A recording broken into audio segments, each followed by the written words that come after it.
तो last episode के and पे हमने देखा था कि मास्टर हान यार म्योंगवॉल के पास खड़े होते हैं और उसे वहां पर बता रहे होता है कि जियोन वैंग यहाँ पर क्यों काम कर रहा है। तो उसी के साथ ही म्योंगवॉल जो होती है मास्टर हान यान से कहते हैं कि सर आप मेरा काम कर सकते हैं, क्या आप यहाँ पर जियोन वैंग से बात कह सकते हैं। आप उसे कहना है कि मैं आज रात उसे मिलना चाहती हूँ, आज रात 1 बजे से 3 बजे के बीच उसे पिछली माउंटेन के ऊपर आना होगा और वहां पर मैं उससे बात करूंगी। मास्टर हान यान उसे कहता है कि वो तुम्हारे सामने ही तो खड़ा, खुद ही जाकर उसे कह सकती हो। तो वो उसे कहती है नहीं मेरे पास इतना समय नहीं और ना ही मैं उससे बात करना चाहती हूँ, आप उसे जाकर मेरा मैसेज दे देना कि आज रात यहाँ पर 1 बजे से 3 बजे के बीच पहाड़ी के ऊपर मुझसे मिलने के लिए आ जाए। तो उसी के साथ ही यहाँ पर नेक्स्ट सीन जो होता है हमें शाम के वक्त का दिखाया जाता है कि वहाँ पर मंत्री लोग आए होते हैं और सभी लोग एंजॉय कर रहे होते हैं और वहीं पर एंजॉय करते करते पूरी रात निकल जाती है। और पूरी रात गुजरने के बाद जब वो लोग चले जाते हैं 12 के बजे, तो इसी के साथ ही हमारी म्योंगवॉल जो होती है वो अपने बिस्तर को हटाती है और वहाँ पर उसने नीचे काफी सारा पैसा इकट्ठा करके रखा होता है। ढेरों सारे पैसे उसने यहाँ पर इसलिए इकट्ठे करके रखे ताकि वो गिल्ड बना सके। फिर साथ ही वो कहते हैं कि मैंने यहाँ पर लोगों को ड्रिंक्स बेच कर इतना पैसा इकट्ठा किया और ये सारा का सारा पैसा मैं यहाँ पर अपनी गिल्ड को बनाने के लिए ही इस्तेमाल करने वाली हूँ।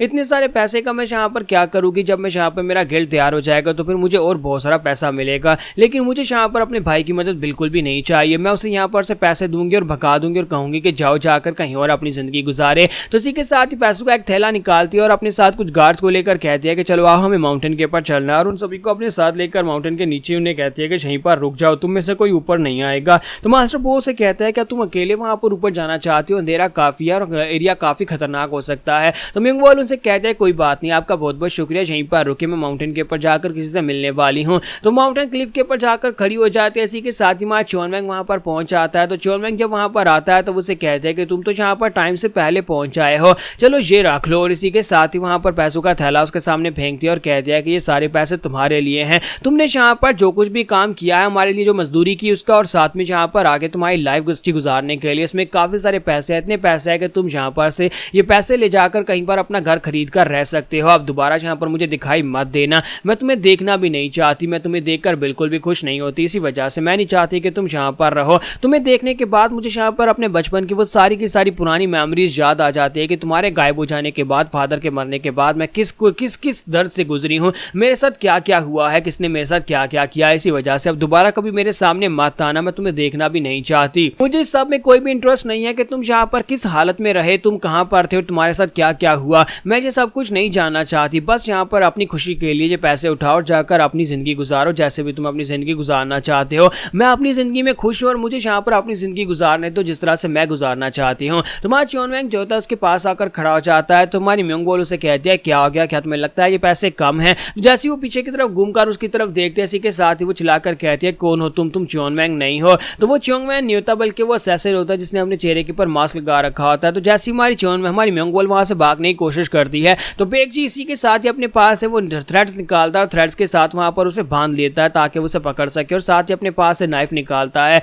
और नाइफ के साथ जैसे वहां पर म्योंगवॉल को मारने लगता है, इसी के साथ ही पीछे से उसके ऊपर अंडरग्राउंड बुद्धा पाम के साथ अटैक होता है, जिसकी वजह से वो जो असैसिन होता है पीछे की तरफ गिर जाता है। तो हमारा जो जियोन वैंग होता है वहां पर आने के बाद अपना हाथ सामने करते हुए उसके जो ब्लेड होता है उसको अपने हाथ के अंदर दंसा लेता है और हमारी म्योंगवॉल को बचा लेता है। तो यहीं पर से हमें पास का सीन दिखाता है क्या असैसिन यहाँ तक पहुंचा कैसे, जब म्योंगवॉल जो थी वहां पर कह रही थी कि इस जगह से मिट्टी मत उखाड़ो क्योंकि वो लोग वहां पर से मिट्टी निकाल रहे होते हैं। तो म्योंगवॉल ने उन लोगों से कहा था कि यहाँ से मिट्टी मत निकालो। तो जो बंदा वहां पर मिट्टी निकाल रहा था वही असैसिन था जो कि मजदूर बनकर आया हुआ था और उनकी सारी बातें वहां पर वो सुन रहा होता है कि वो लोग यहाँ पर क्या बातें कर रहे हैं। और हमारी म्योंगवॉल मास्टर हान यान से कह रही थी कि वो जियोन वैंग को माउंटेन के ऊपर बुला रही है 1 से 3 के बीच। तो उसने सारी बातें सुन ली थी, इसी वजह से वो जाकर मास्क तैयार करने के बाद उस जगह के ऊपर पहुंच आया है। तो हमारा जियोन वैंग जो होता है वहां पर म्योंगवॉल से कहता है कि म्योंगवॉल जल्दी से यहाँ से भागो और जाकर पेड़ों के पीछे छुप जाओ, मैं यहाँ पर इसको रोका रखता हूँ। इसी के साथ ही हमारा जियोन वैंग जो होता है वहां पर अपनी स्पेशल टेक्निक के साथ जैसे वहां पर उस असैसिन को पंच मारता है, असैसिन पीछे की तरफ गिरता है, लेकिन इसी के साथ ही जियोन वैंग फिर से उसके ऊपर अटैक करना स्टार्ट करता है क्योंकि वो भी असैसिन है और हमारे जियोन वैंग से तो ज्यादा ही स्ट्रॉन्गर है। तो वो बार बार उसके ऊपर अटैक कर रहा होता है और वो असैसिन पीछे की तरफ हटता जाता है लेकिन खुद भी यहाँ पर उसके ऊपर अटैक कर रहा होता है। तो इसी के साथ ही वो अपने नाइफ्स निकाल लेता है और उसकी स्पीड काफी ज्यादा फास्ट होती है। जियोन वैंग कहता है कि इसकी स्पीड तो काफी ज्यादा तेज है और साथ ही वो अपने पास से कुछ डैगर्स निकाल कर उन्हें सामने की तरफ थ्रो करता है जहां पर म्योंगवॉल होती है। उसका निशाना असल में म्योंगवॉल है, वो हर हाल में म्योंगवॉल को मारना चाहता है। तो जियोन वैंग कहता है कमीना कहीं का, इससे क्या लगता है कि यहाँ पर इस तरह से म्योंगवॉल के ऊपर अटैक कर सकता है। तो हमारा जियोन वैंग वहीं पर से अपनी ग्रेट बुद्धा पाम की एनर्जी के साथ ही वहां पर सामने की तरफ स्ट्राइक लगाता है। जब वो सामने स्ट्राइक लगाकर उन जितने भी उसने थ्रो किए थे ब्लेड्स, उन ब्लेड्स को गिरा देता है। तो उसी के साथ ही वहां पर से बेग जी उसके ऊपर अटैक करने के लिए उसके करीब पहुंच जाता है और वहां पर पहुंचने के बाद अपने ब्लेड को उसके बाजू के अंदर मल्टीपल टाइम दंसा देता है, यानी वहां पर 4-5 बार उसका बाजू के अंदर दंसाकर उसको जख्मी कर देता है। जैसे ही वहां पर उसकी आंख के अंदर फोड़ने लगता है, इसी के साथ चॉन वैंग फिर से उसे पंच मारता है तो बेगजी पीछे की तरफ बढ़ता है। चॉन वैंग फिर से आगे बढ़कर उसको पकड़कर उसके ऊपर अटैक करने की कोशिश करता है, लेकिन बेगजी उसके बाजू के साथ लिपट जाता है और उसका बाजू तोड़ने की कोशिश करता है। तो मां चॉन वैंग जो होता है उसका बाजू जब टूटने लगता है तो उसी के साथ चॉन वैंग अपने हाथ को उसके मुंह पर रखकर वहीं पर से अपनी ग्रेट बुद्धा पाम टेक्निक की एनर्जी को रिलीज कर देता है, जिसकी वजह से बेगजी का मास्क भी उतर जाता है। जब उसका चेहरा उसके सामने आने लगता है तो अपने मुंह के ऊपर हाथ रखता है और इसी के साथ ही वहां पर गार्ड्स पहुंच जाते हैं। जैसे ही गार्ड्स वहां पर आते हैं और आकर देखते हैं कि यहाँ पर क्या चल रहा है, जहां पर चॉन वैंग भी और उसके साथ एक और बंदा भी है जो कि उनके ऊपर अटैक कर रहा है। तो गार्ड्स वहां पर आते हैं तो हमारा चॉन वैंग कहता है कि सभी लोग होशियार रहो, ये एक असैसिन है जो म्योंगबोल को मारना चाहता है। तो असैसिन जो होता है वहीं पर उठकर खड़ा होता है, फिर साथ ही गायब हो जाता है। तो वो लोग कहते हैं कि वो गायब हो गया, क्या वो वाकई में यहाँ पर से चला गया है? तो म्योंगबोल कहते हैं कि यहाँ पर चल क्या रहा है? तुम्हारा चॉन वैंग कहता है मुझे नहीं पता।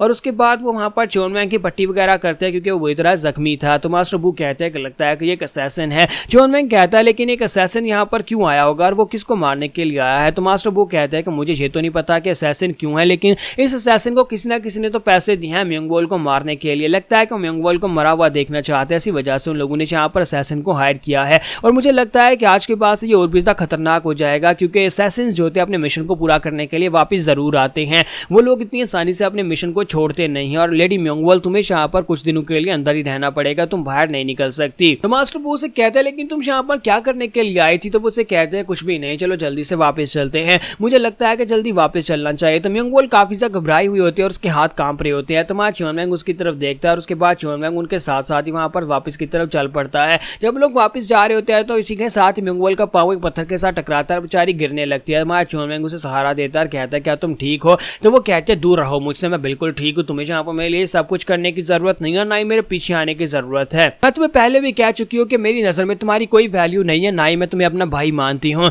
और मेरा भाई बनने की नौटंकी बंद करो, जाओ यहाँ पर से, मैं तुम्हें बिल्कुल भी देखना नहीं चाहती। और अगर तुम्हें यहाँ पर कोई इनाम चाहिए तो फिर ठीक है, मैं मांझी के हाथ तुम्हारे लिए रिवार्ड भिजवा दूंगी, तुम्हें ढेरों सारे पैसे मिल जाएंगे, तुमने मेरी जान बचाई है और फिर यहाँ पर से चले जाना, मैं तुम्हें बिल्कुल भी नहीं देखना चाहती। और इसी के साथ जब वो लोग वहां पर से आगे बढ़ते हैं तो वहां चॉन वैंग उसे कहता है नहीं, मैं यहाँ से बिल्कुल भी नहीं जाऊंगा, जब तक मैं उस असैसिन को पकड़ नहीं लेता, उसको मार नहीं डालता, तब तक तो मैं यहाँ से नहीं जाने वाला। तुम मेरी बहन हो और मैं हर हाल में तुम्हारी रक्षा करना चाहता हूँ, चाहे कुछ भी हो जाए, चाहे तुम मुझे कितना ही इंसल्टिंग फील क्यों ना करवा लो, लेकिन मैं यहाँ से नहीं जाऊंगा, मैं अपनी बहन की रक्षा जरूर करूंगा। हमारी म्योंगबोल जो होती है उसकी बातें सुनने के बाद शर्मिंदा हो रही होती है, लेकिन वो उससे आगे कोई भी बात नहीं करती। मास्टर बू से कहता है कि लड़के मुझे लगता है कि वो वैसे ही यहाँ पर काफी ज्यादा गुस्से में है, खैर तुम उसको छोड़ो, मुझे लगता है कि तुम्हें हमारे साथ वापस पैलेस तक चलना चाहिए क्योंकि हो सकता है कि असैसिन दोबारा अटैक करे और हम लोग इस लायक नहीं है कि इसे बचा सके। फिलहाल के लिए सिर्फ तुम ये कैसे हो जो कि इसे बचा सकते हो, इसी वजह से तुम्हें हमारे साथ पैलेस में वापस चलना चाहिए। तो यहाँ पर हमारी एपिसोड 23 का एंड करेंगे और नेक्स्ट एपिसोड में देखेंगे क्या असैसिन वाकई में दोबारा अटैक करने के लिए आएंगे अपने मिशन को पूरा करने के लिए या नहीं।